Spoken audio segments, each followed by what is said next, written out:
Hello everybody, today's book is the much awaited sequel of the highly celebrated Handmaid's Tale, which had people asking, did we even need a sequel? For me, it was one of the most anticipated books of 2019, and then I did not read it for a whole year because the reviews came in and they were so divided.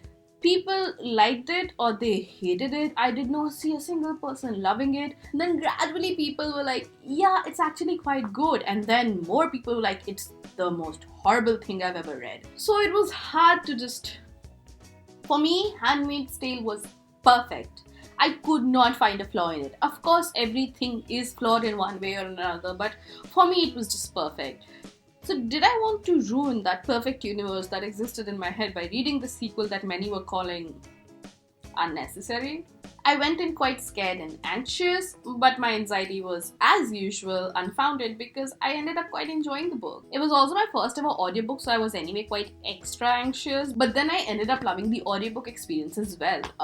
I read it or listened to it on Audible, which I'm not entirely proud of because I found out some things about Audible, and since it's an Amazon company, they are the absolute worst people on the planet. So yeah, those reservations aside, I listened for 2 days straight. I literally could not stop listening because it was Aunt Lydia. How could I stop listening? So the actress who plays Aunt Lydia on the show was the one who was reciting Aunt Lydia's POV in the book. And yes, this book is largely Aunt Lydia's POV, which quite amazing. So at the opening of Testament, some years had passed between Offred's escape from Gilead and the present time.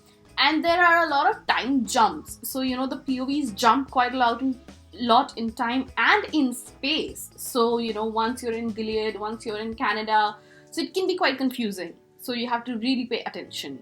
Now we left Handmaid's Tale on a very confused note. We did not know if Offred really escaped or if Offred really existed. All of these thoughts were gnawing at the end of the book, but then the beginning of this book clarifies that Offred in fact escaped safely. That was that. Now Offred's or June's escape is one of Gilead's biggest shame because Gilead, as we learn in this book, has been maintaining a sort of respectable image in the rest of the world. I mean, obviously people know that it's an autocracy, dictatorship, whatever you want to call it. I'm not sure what the political system is of Gilead. So they're still trying to maintain that, hey, we're not really oppressing women or using them as baby-making machines. We're just a very civilized, moralistic society. And we have everything in control. So Offred's escape proves that Gilead does not have everything in control.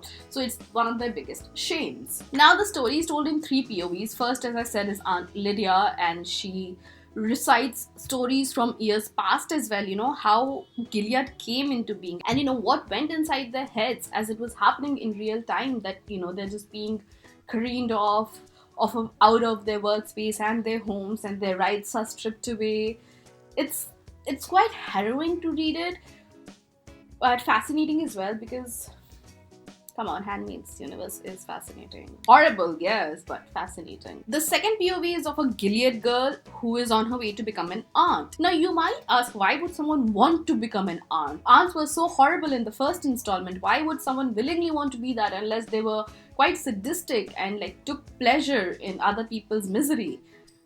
Turns out there are fates worse than becoming an aunt. So this girl's dream of becoming an aunt is actually sort of a big escape from the life she would have lived as a normal Gilead girl who would be married off to a man 4 times her age or maybe 5 times her age and forced to procreate or even be killed. Her POV not only tells us the growing pains of a normal prepubescent girl to a teenager to an adult, but also the pains of living in a fascist regime. Now the third POV happens across the border from Gilead in Canada, where a girl has very secretive parents. She's not allowed to go out on her own. She's not allowed to be in the public quite frequently, and her parents are quite secretive. You might think that they're running a cult or something. And all of these POVs are quite different from one another. So you might be wondering, what's going on here? But then by the 2/3 mark, it becomes quite predictable how they are connected. I'm sorry, I'm sure I know Margaret Atwood is a genius, and She writes quite well, and she tried to create a nice mystery, but it was very clear by the two-third mark who these characters were or how their so starkly different POVs were actually interconnected. Now, I don't mean I actually guessed the whole plot, but yeah, at least their connection was pretty predictable. Now, the three arcs in the story are not on the same level. The best is of Aunt Lydia, the woman I hated with a burning passion in the first installment. I ended up loving in the second. So that is quite an amazing feat, that how could you just make me love a character I hated with like every fiber of my being? And it actually made me feel things for her. Like, I get why she's doing things. I get why she's behaving that way. And I absolutely love what's her end game, you know. I can very easily spoil what her end game is, so I just will stop talking. The second POV is a bit infuriating at first, but then once I stop listening to the book and I distance myself from it, I get it. She is a girl in a fascist regime. She has grown up there. All she has ever known is Gilead. So when she's asked to do things that would come very naturally to a person living in a free country, and she refuses, it can be infuriating. Like, hey, lie to this person to just like get away, or you know, whatever the thing is that she has to do later in the story. She hasn't seen the rest of the world. She has no idea how the world functions. She has no concept of freedom of speech, freedom of wearing clothes.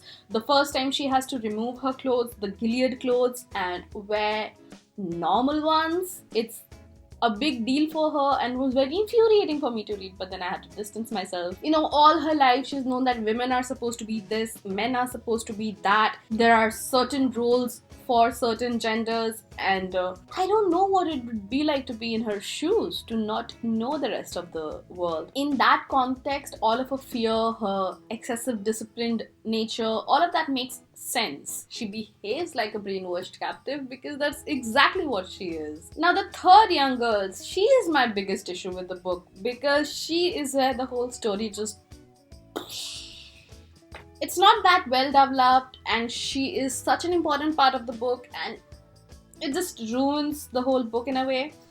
Now, why did so many people hate this book? I think I can give an answer, not that I'm qualified in any way. My best guess is that people were expecting another Handmaid's Tale. And I don't mean the exact same story, of course. I mean its vibe, its writing style, its dreadfulness, its ambiguous ending, all of it that made it such a perfect piece of literature. You're just speechless by the end. You don't know what to think, what to say. But in the Testaments, it's basically a young adult dystopian fantasy. Yep. Margaret Atwood wrote her young adult dystopian fantasy, and there's no two way about it. All the tropes of YA dystopia are here. Like, name any trope that comes to your mind first about a YA dystopia, and I bet it is here. Unrequited love story right in the middle of a war. A young reluctant heroine thrown into the midst of taking down a fascist regime, or a dictator, or you know, any sort of dystopic government system. And the ending is squeaky clean. Like, first clean with bleach, then a nice branded floor cleaner, then with an anti-skid disinfectant or something. Like, it's squeaky clean, and I did not like that part because, okay, yeah, it made me feel really hopeful in the moment, but once I stopped reading, I was like, hey, where's the Handmaid's Tale vibe? Now, what I loved about the Testament and its predecessor is the epilogue section. Like, there's no two way about it. The way these academic characters discuss history, that's exactly how we do it. So for the rest of the book, when you're following a character, they are real for you. As readers, the characters we are following are real to us. It's not some history book that we're reading. It's real to us. The way these academics discuss these characters, like we would discuss TV show characters. But while we're reading a book, for us, for the readers, the characters are real. Everything happening to them is real. But to these academics, so far into the future, it is ancient history for them, and they're just guessing basically, like how we do. They're not people anymore, but figments of historical imagination. June and Lydia and all of these people are not real to these historians, just like history is never real to us. It's just a story. It's always just a story. We cease to see Catherine the Great or Cleopatra as a person, but more as legends associated with them.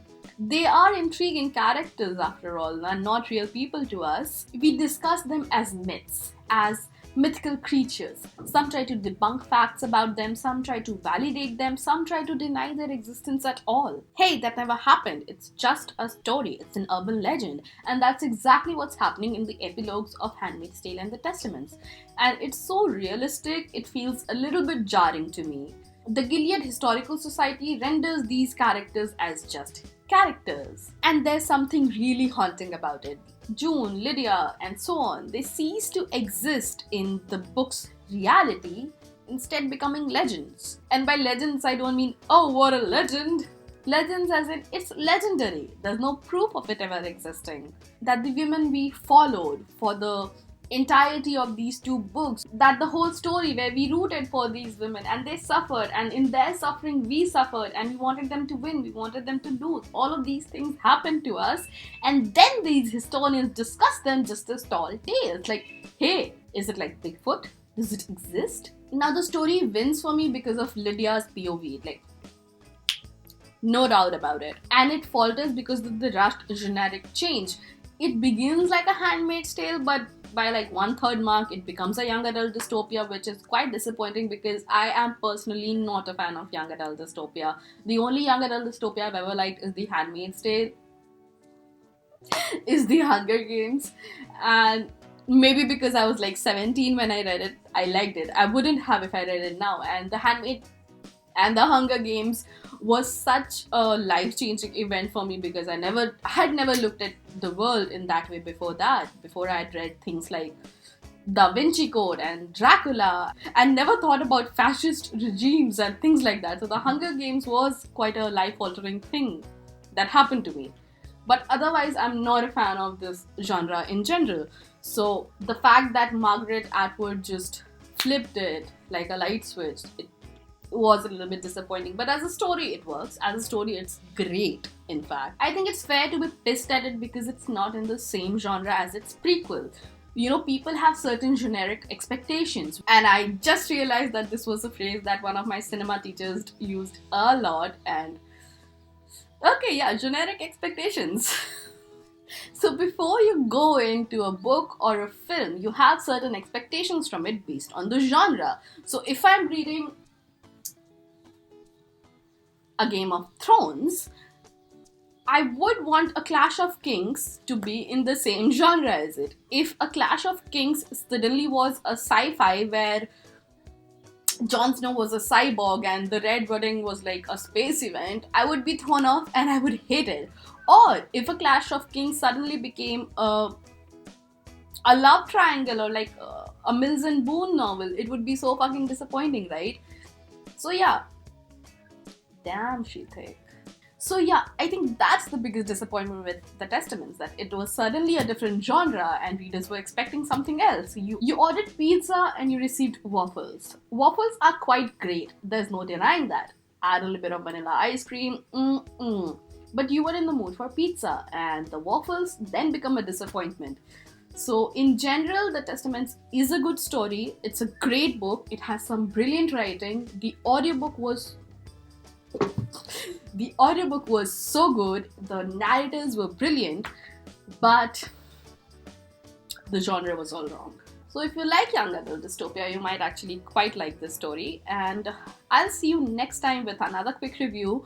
And if you liked it, give it a thumbs up. If you didn't, give it a thumbs down, and please let me know if you agree with my theories of it being a young adult dystopia. Even though this book is nowhere described as a young adult dystopia, I think it is because it ticks all the genre tropes of YA. See you next time and have some mint coffee.